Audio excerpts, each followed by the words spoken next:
Assalamualaikum warahmatullahi wabarakatuh. A'udzu billahi minasyaitonir rajim. Bismillahirrahmanirrahim. Alhamdulillahilladzi hadana li hadza wa ma kunna linahtadiya laula an hadanallah. Rabbi shrah li sadri wa yassir li amri wa hlul 'uqdatam min lisani yafqahu qawli. Rabbana iftah bainana wa baina qaumina bil haqqi wa anta khairul fatihin. Pada para mahasiswa yang saya banggakan, dalam kesempatan kali ini saya mengajak kalian untuk mengawali pertemuan ini dengan bacaan surat Al-Fatihah bersama, dengan harapan semoga kita mendapatkan ilmu yang berkah dan manfaat dari Allah Subhanahu wa taala.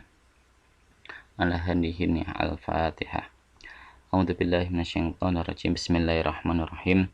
Alhamdulillahirabbil alamin arrahmanirrahim maliki yaumiddin iyyaka na'budu wa iyyaka nasta'in ihdinas siratal mustaqim siratal ladzina an'amta 'alaihim ghairil maghdubi 'alaihim waladdallin amin. Oke, terima kasih. Gimana kabarnya? Alhamdulillah baik ya. Saya harap kita semua selalu mendapatkan keberkahan, kesehatan dan manfaat dari Allah Subhanahu wa taala. Amin. Oke. Dalam video kali ini saya akan menjelaskan terkait dengan teori sains. Ya, sains dalam studi fikih. Kenapa ini penting, Pak? Dalam kajian sains ini menjadi kajian dalam fikih.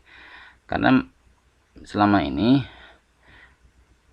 fikih itu sebenarnya sudah berhadapan dengan sains. Ada bukti-bukti empirik yang kemudian dijadikan sebagai dasar dalam penentuan hukum fikih. Misalkan di era awal itu Imam Syafi'i ketika membahas terkait dengan masa haid maupun masa nifas, itu Imam Syafi'i tidak berdasarkan pada teks, Quran maupun teks hadis, karena memang sama sekali dalam teks-teks itu tidak menjelaskan waktu atau masa-masa haid itu sendiri. Masa nifas sendiri tidak dijelaskan dalam teks-teks hadis maupun teks Al-Quran. Namun menurut Imam Syafi'i ini perlu dijelaskan. Bagaimana kemudian cara menjelaskan itu? Sehingga Imam Syafi'i saat itu berinisiatif atau melakukan ijtihad untuk melakukan survei secara survei ilmiah lah ibaratnya gitu. Jadi berapa masa yang rata-rata dialami oleh perempuan ketika dia mengalami haid maupun nifas. Imam Syafi'i melakukan survei kepada perempuan-perempuan di daerahnya, di Mesir maupun di Baghdad. Nah, dari hasil survei itu menunjukkan bahwa masa-masa haid maupun masa-masa nifas itu kemudian dirumuskan menjadi masa paling sedikitnya untuk masa haid itu sekitar sehari semalam, kan begitu. Terus kemudian maksimalnya 15 hari, lumrahnya atau normalnya itu sekitar seminggu, kan begitu, 6-7 hari, kan begitu. Nifas pun demikian, maksimal 2 bulan, minimal setetes, waktu normalnya kira-kira 40 harian, kan begitu. Ini tidak ada dalam teks, ini berdasarkan hasil survei Imam Syafi'i. Akan tetapi inilah yang kemudian dijadikan sebagai dasar dalam menentukan masa-masa haid maupun nifas. Terus dari mana data itu? Ya memang dari tadi wawancara terhadap para perempuan yang ada di sekitarnya. Nah, metode wawancara ini yang berdasarkan dari fakta itu merupakan empirisisme dalam sains. Nah, jadi bukti empiris inilah yang kemudian dijadikan sebagai dasar penentuan hukum. Nah ini, jadi sejak awal fikih itu sudah memiliki korelasi dengan sains sejak Imam Syafi'i. Namun dalam perkembangannya tidak seluruhnya fikih itu bisa menerima sains. Tidak bisa menerima sains. Nah, ini yang kemudian dijadikan kegelisahan oleh Ibrahim Musa. Ibrahim Musa terutama dia ketika melihat adanya sejumlah ulama fikih yang menolak teori evolusi Darwin karena dianggap sebagai bertentangan dengan agama. Juga termasuk dia menolak adanya pencangkokan ginjal, karena pencangkokan ginjal dalam dunia sains modern itu sangat bermanfaat, akan tetapi bagi fikih itu sungguh bermasalah. Belum lagi soal vaksinasi misalkan dalam konteks ini. Vaksinasi kalau dalam dunia sains mungkin bisa dianggap sebagai manfaat, akan tetapi dalam fikih bisa saja ini menjadi bermasalah. Kan begitu. Belum lagi terkait dengan teori bumi bulat maupun teori bumi yang datar. Wah, ini juga menjadi perdebatan. Karena apa? Faktanya ini juga akan berimplikasi pada proses fikih, terutama masalah astronomi. Kan begitu. Nah, inilah yang kemudian dilihat oleh Ibrahim Musa sebagai sesuatu yang anomali. Jadi terkadang fikih itu bisa berdialog dengan sains, namun suatu saat dia akan bersifat jaga jarak. Bisa saja malah justru menolak. Nah, jadi ketika kita mencoba menggunakan teorinya Barbour, jadi antara fikih dan sains itu bisa bersifat satu, konflik. Dua, dia bisa bersifat independen sendiri, dia nggak bisa gabung. Terus yang ketiga, dia bisa berdialog. Terus yang terakhir, dia berintegrasi. Nah, begitu. Nah, ini saya akan menjelaskan dari yang paling belakang terlebih dahulu. Ya, jadi terkadang memang fikih itu sangat bersifat sangat dinamis. Ketika kita berbicara sangat integrasi, maka fakta-fakta fikih itu bisa didasarkan pada fakta-fakta sains. Ya, jadi bagaimana sains itu berbicara, maka fikih akan mengikuti. Misalkan dalam menentukan awal bulan Ramadan, kalau kita menggunakan fikih asli, kita akan menggunakan perhitungan berdasarkan ilmu falak, ya, rumus-rumus itu. Tapi menurut saya falak itu sendiri sudah sangat sains, ya, karena munculnya angka-angka itu juga tidak bisa ditemukan dalam teks agama, kan, tetapi dari pengalaman empiris. Nah, itu jadi falak selama ini dianggap sebagai metodologi tradisional, akan tetapi menurut saya itu sudah sangat saintifik. Kenapa? Karena angka-angka yang terdapat dalam ilmu falak itu sudah berdasarkan pada pengalaman empiris. Nah, dulu hanya perhitungan itu, bahkan termasuk proses ru'yatul hilal, itu hanya melihat dengan mata telanjang tanpa menggunakan alat-alat. Namun dalam perkembangannya saat ini, ketika menghitung penanggalan, tidak lagi menggunakan falak murni, akan tapi sudah menggunakan perhitungan astronomi. Dengan kecanggihan teknologi internet dan seterusnya, itu data-data akan semakin lebih akurat karena sampai menentukan titik ordinat. Kalau perhitungan falak kan belum sampai ke sana, tapi kalau kita berbicara astronomi, dia sampai titik ordinat hilal atau bulan itu ada di mana. Nah, sementara ketika orang yang melihat itu juga akan ditentukan titik ordinatnya. Jadi dalam posisi melihat bulan yang sama, apabila titik ordinatnya berbeda, maka hasil penghitungan juga akan berbeda. Misalkan Anda yang berada di titik ordinat daerah Kudus misalkan, itu akan berbeda ketika Anda melihat hilal itu berada di titik ordinat Aceh misalkan. Padahal bulannya dalam waktu bersamaan, dia tempatnya yang sama, tidak pada tempat yang berbeda.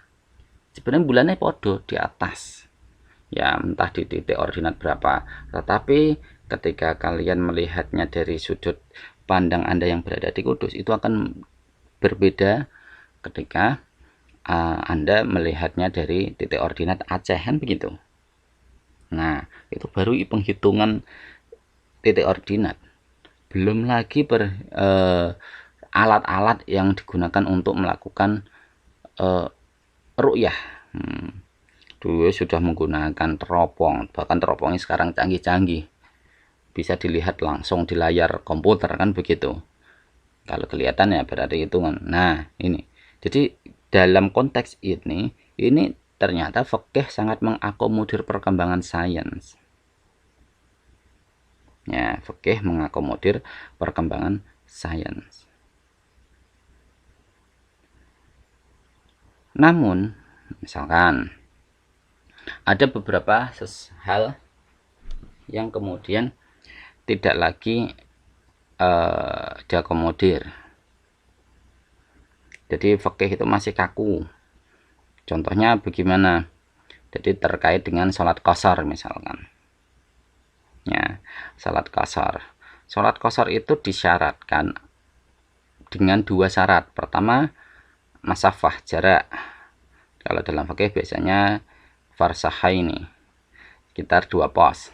Atau kalau dihitung meteran itu ya kira-kira 85 kilo kan gitu, atau kurang lah dari itu, kurang sedikit misalkan. Karena untuk ukuran farsah di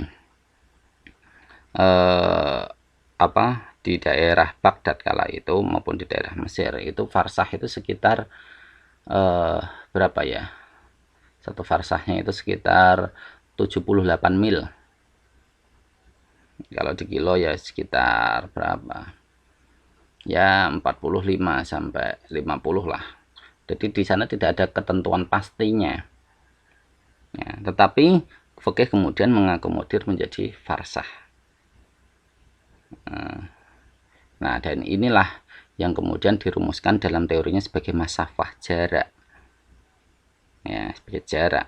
Jadi orang itu baru melakukan sholat jamak qashar apabila dia sudah menempuh sekitar 85 km misalkan. Tetapi ukuran itu tidak bisa dipastikan apakah satu farsah itu memang benar-benar sekitar 43 lah ya, 43 km, sehingga ketika dua farsah itu sekitar 85-an kan begitu. Karena saat itu ukurannya tidak ada kejelasan berapa. Karena pada waktu itu dia masih menggunakan feet kaki. Ya, berapa jarak. Nah, masing-masing orang itu ketika hitungan kaki kan kakinya beda-beda. Oke. Terus yang kedua itu ilatnya adalah masyaqqah, kepayahan. Jadi dia merasa payah tidak dalam melakukan perjalanan semacam itu. Namun dalam fikih-fikih saat ini dia tidak bisa kemudian menerima total perkembangan sains. Maksudnya gimana, Pak? Sekarang jarak misalkan Kudus Jakarta saja yang 300 berapa ya kalau kita kilo, itu kan lebih, itu bisa ditempuh hanya dalam waktu 6 jam ketika naik bis ya. Misalkan naik bis sekarang itu hanya menempuh sekitar 6 jam lewat tol, cepat.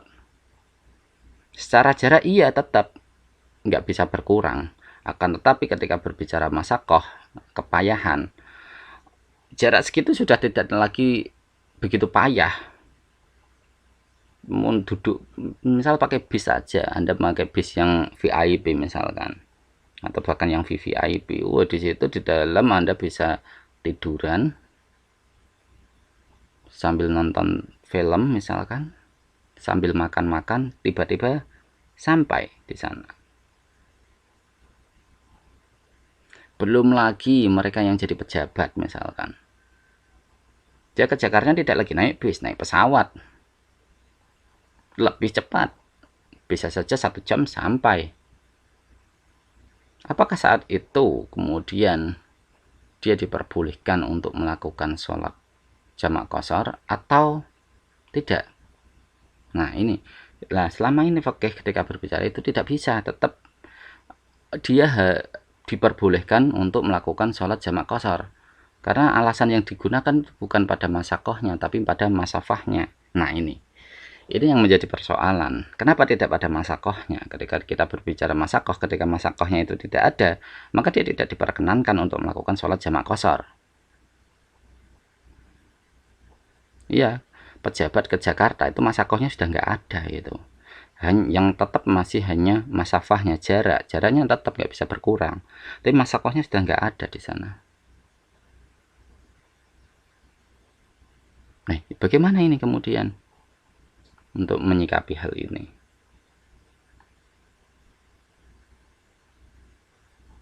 Nah, itu kan karena adanya perkembangan teknologi yang semakin canggih.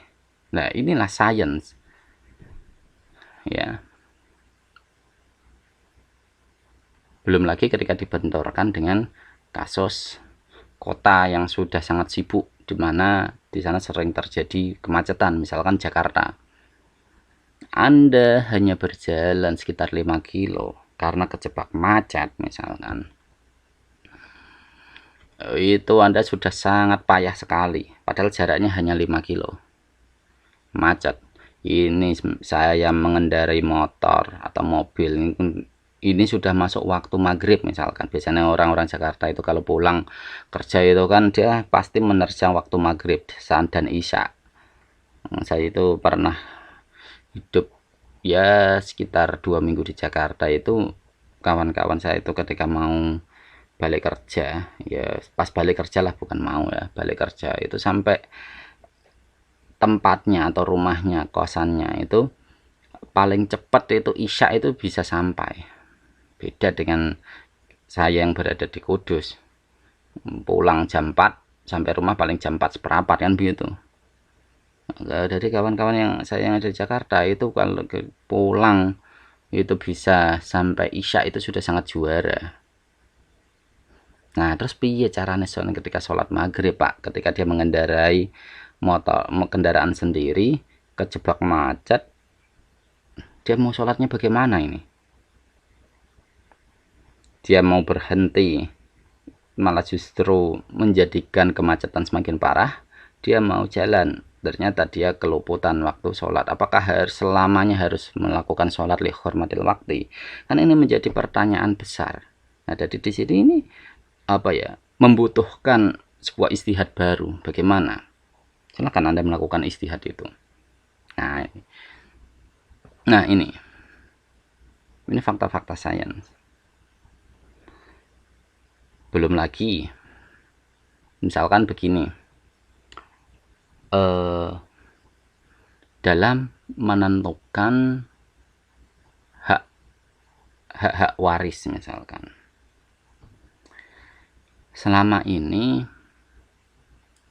terutama dalam kasus anak hasil zina, anak yang tidak anak yang dilahirkan dari hubungan di luar nikah, itu kan dalam fikih selama ini tidak bisa dinisbatkan kepada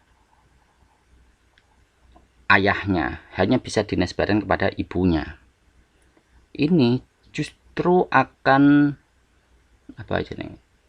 meniadakan tanggung jawab seorang ayah terhadap anak. Oke, kalau itu juga meniadakan tanggung jawab seorang laki-laki atas perbuatannya, karena selama ini terutama dalam kasus pernikahan mut'ah atau kasus pernikahan siri misalkan, ini terkadang laki-laki lepas dari tanggung jawab untuk merumati anaknya. Karena apa? Dia bisa mengelak bahwa itu bukan anak saya. Apalagi dalam kasus anak zina, jelas fikih itu tidak bisa dinisbatkan pada ayahnya. Nah, ini kita tanggung jawab wong lanang piye mosok sak senenge dhewe. Alasannya dia sudah membeli transaksional. Mana hasil zina kan gitu, terutama mereka yang sering main di PSK itu kan alasannya sudah transaksional. Nggak bisa semacam itu. Kalau transaksional nanti repotnya apa? Mereka yang kaya dia bisa bebas. Semua masalah bisa diatasi dengan uang kan begitu. Tidak bisa seperti itu. Dia seorang laki-laki juga harus bertanggung jawab. Terus piye caranya, Pak? Perkembangan ilmu genetika modern itu bisa menjadi alat bantu untuk membuktikan bahwa seorang anak ini memiliki hubungan darah dengan seorang ayah. Misalkan pada tahun ya era pergantian abad ya sekitar tahun 2000-an itu kan pernah terjadi antara Murdiono dengan penyanyi Masihah Mochtar. Dia itu dinikahi secara siri. Namun ketika punya anak, si Murdiono tidak mau mengakui dia sebagai anak. Namun dalam proses pembagian harta gono gini, si Masihah Mochtar merasa anaknya itu punya hak dari bapaknya tadi. Tapi kenapa kok kemudian tidak diberikan hak? Karena alasan dia tidak bisa dibuktikan secara hitam putih sebagai anaknya. Nah, karena proses nikah itu kan hanya catatan hitam putih ya. No akte pernikahan kan begitu, atau buku nikah kan gitu. Nah, akhirnya Masihah Mochtar itu mengadukan gugatan ke pengadilan agama. Di pengadilan agama ditolak karena tidak bisa membuktikan hitam di atas putih bahwa dia sah nikah dengan mantan suaminya itu tadi. Nah ditolak ini kan repot akhirnya. Dia anaknya tidak bisa diakui. Akhirnya dia tidak kehabisan pikir. Dia bertanya kepada kliennya, advokatnya atau apa itu, ahli pakar hukumnya dia. Kemudian dia mencoba untuk mengajukan gugatannya ke PT UN, Pengadilan Tinggi Umum Negeri. Nah, di situ dia mendapatkan rekomendasi untuk melakukan uji genetika. Akhirnya dia benar melakukan uji genetika. Gen dia, terus gen anaknya, dan juga gennya Murdiono dicek. Fakta menunjukkan bahwa ada kemiripan, cenderung ada kesamaan. Nah, hasil kemudian dicetak, diprint, kemudian dijadikan sebagai barang bukti bahwa si anak ini secara genetika memiliki kesamaan atau dengan Murdiono, sehingga anak ini bisa dinisbatkan kepada dia, pada si bapaknya tadi. Sehingga mau tidak mau dia harus mengakui bahwa dia ini adalah anaknya. Karena ketika berbicara ilmu genetika, tidak mungkin orang lain itu genetikanya sama dengan kita. Kita memiliki genetika yang sama itu apabila kita memang memiliki garis keturunan. Ilmu sains modern kan begitu.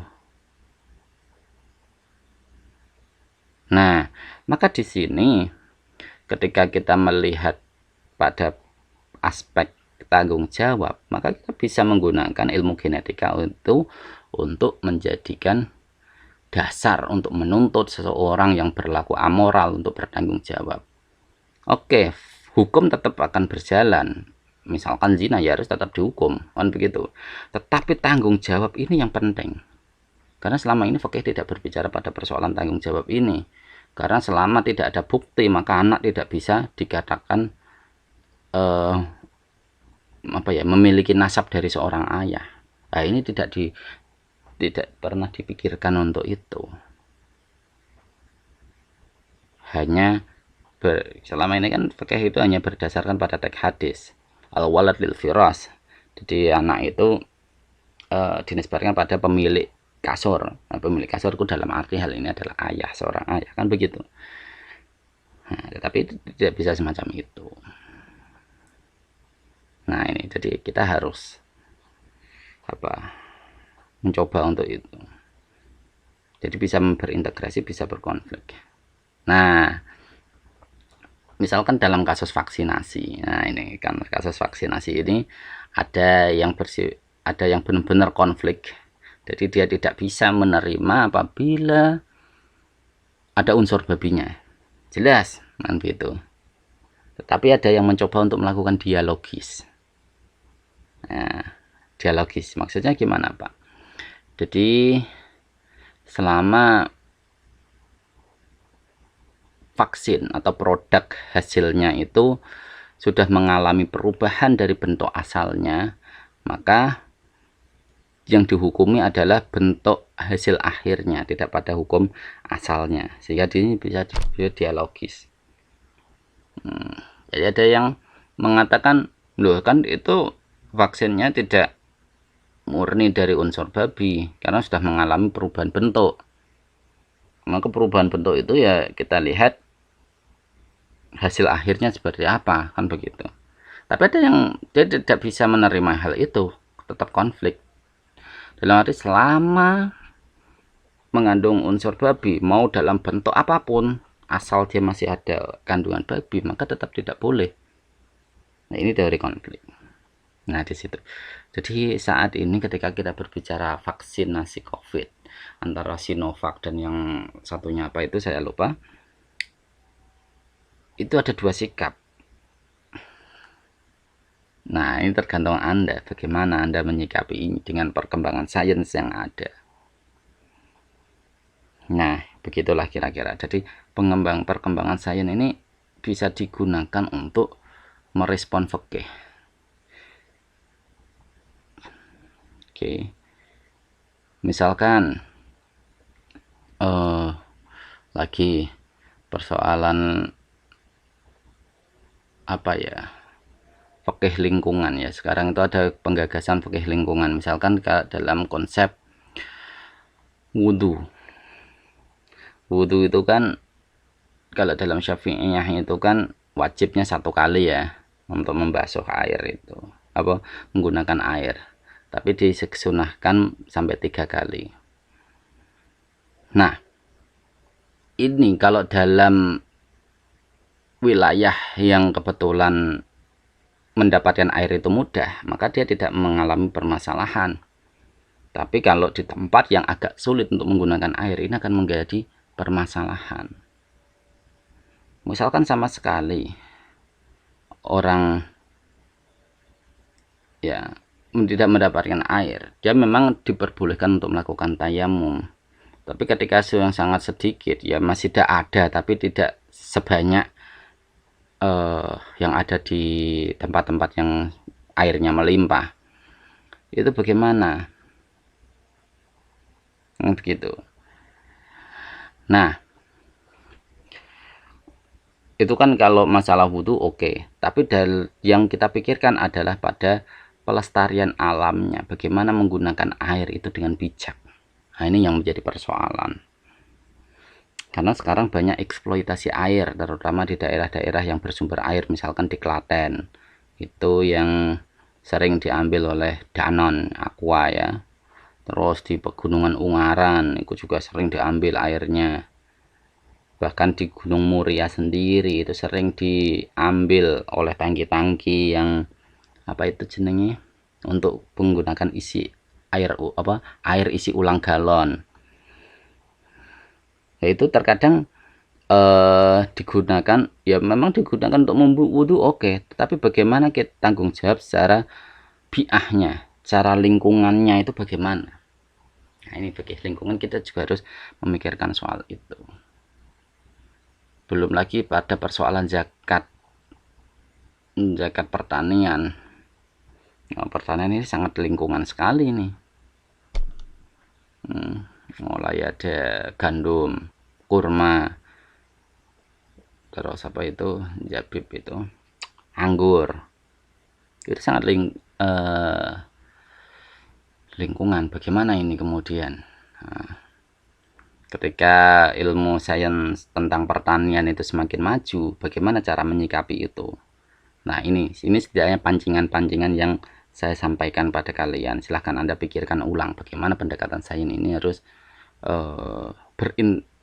kalau menurut saya harus berintegrasi, minimal dialogis, bukan pada wilayah konflik menurut saya. Menurut saya seperti itu. Jadi kalau Anda tetap ada konflik, Pak, nggak bisa. Misalkan dalam kasus vaksinasi tadi, oke, nggak bisa menerima vaksin yang berangkat dari babi misalkan, ya silahkan, itu hak-hak Anda untuk berbicara ini. Tapi yang penting Anda tahu alur dalam metodologinya ini, tidak bisa gebah uyah raiso pokoknya, nggak bisa seperti itu. Oke, itu yang dapat saya sampaikan terkait dengan pendekatan sains dalam studi fikih. Nanti silakan lebih lengkapnya baca jurnal ini ya. Mudah-mudahan kita bisa mendapatkan ibrah, ilmu yang manfaat dan ilmu yang berkah dari Allah dari tema ini. Oke, mari kalau ada yang belum jelas nanti bisa ditanyakan di WA group. Itu yang dapat saya sampaikan, kurang lebihnya mohon maaf. Mari kita akhiri dengan bacaan alhamdulillah bersama. Alhamdulillahirabbil alamin. Akhirul kalam. Wassalamualaikum warahmatullahi wabarakatuh.